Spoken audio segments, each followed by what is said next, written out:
In a last-minute spreading of holiday cheer, the ATF has raided a Second Amendment community activist, pointing guns at his kids and accusing him of being a felon and owning illegal firearms, despite a clean record and not being able to find any illegal guns. Yet they haven't charged him with any crimes and are refusing to say what even led to the raid.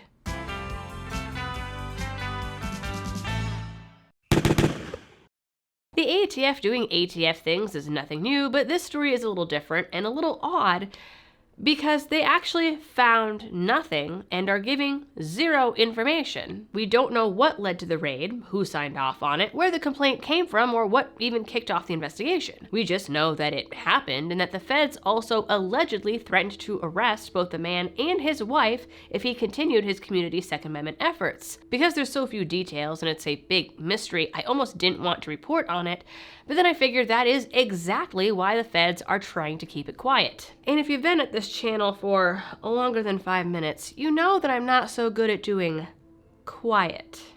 But before we get into it all, this video is brought to you with the help of the attorneys on retainer. Now, if you ever find yourself in a self-defense incident, you do not want to have to face it alone, my friends. The folks in the attorneys on retainer program are actual attorneys whose entire job it is to give you legal advice and represent you if you use your gun in self-defense. They are not an insurance company, so their only requirements are that the incident happened after you signed up and that you reasonably acted within good faith. They're not there to protect their own butts with fine print or liability, and you are not sent through an insurance adjuster before you can even get a lawyer on your case, which is what tends to happen with insurance companies. They cover everything from felonies to misdemeanors, appeals, and even bail bonds. It doesn't even matter if you were in a gun-free zone. So switch on over from your existing self-defense coverage by heading on over to my link down in the description, and you can use code LibertyDoll to get $50 off your individual sign-up.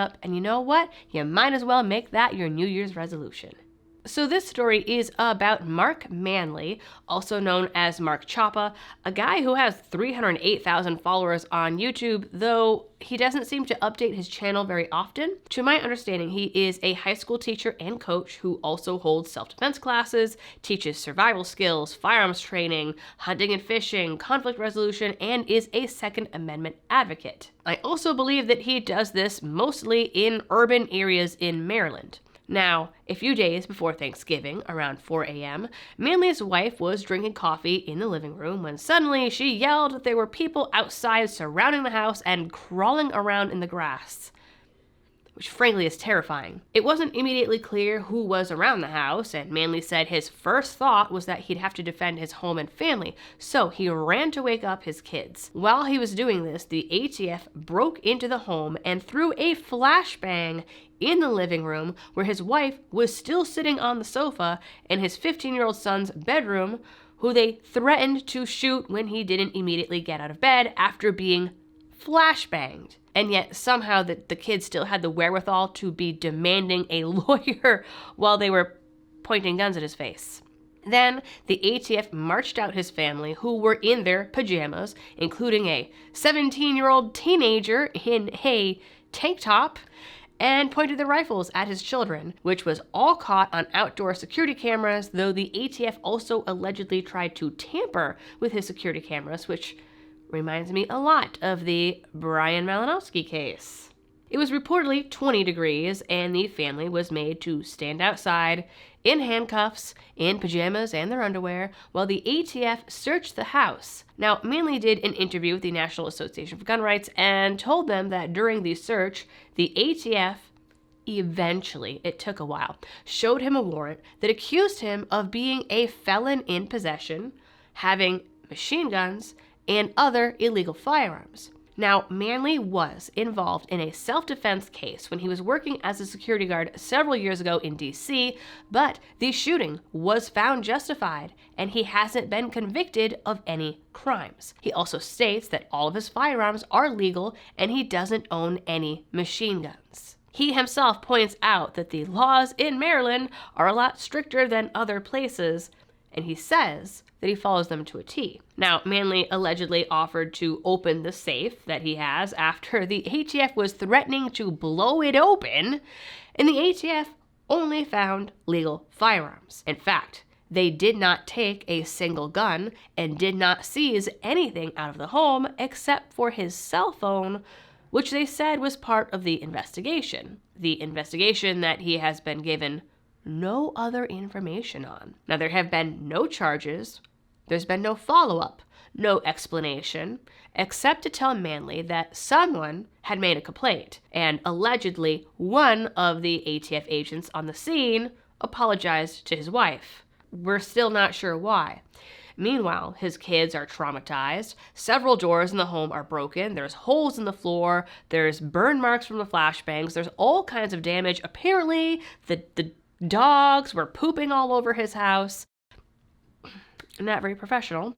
We have no copies of the arrest warrant, the police report, anything. We don't even know how an alleged tip led to a full-on warrant and raid, or why the ATF didn't, at the very least, do their due diligence in realizing that this guy isn't a felon. Now, could it have been a case of the wrong house? Maybe, especially with that apology, but we have no idea.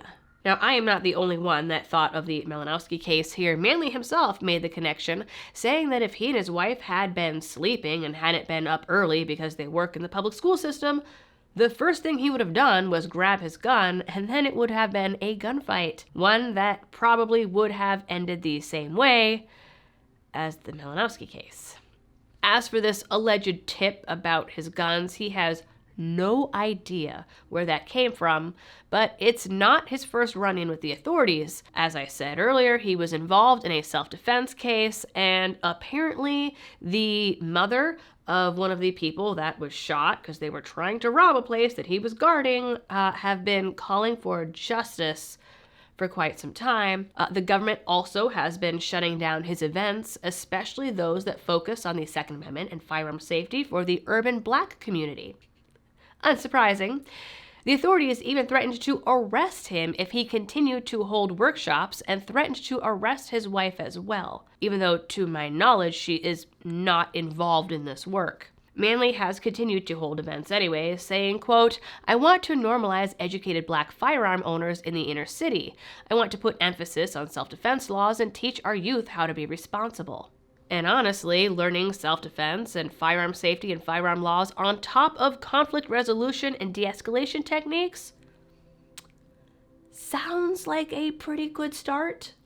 He says that he is looking at legal representation, and it sounds like the ATF has a lawsuit in its near future. He does have a GoFundMe going for his legal expenses that I will link down in the comments.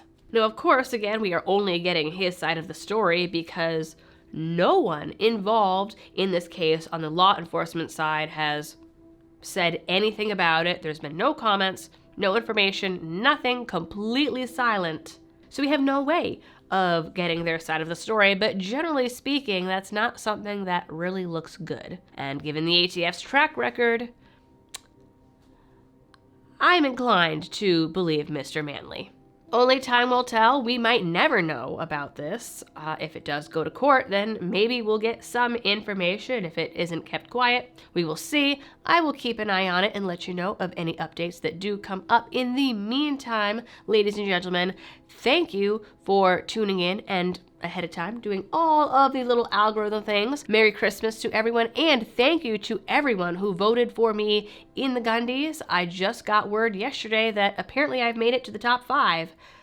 So we'll see if I win it all. I'll know in a few weeks in January. And have a great time with your families.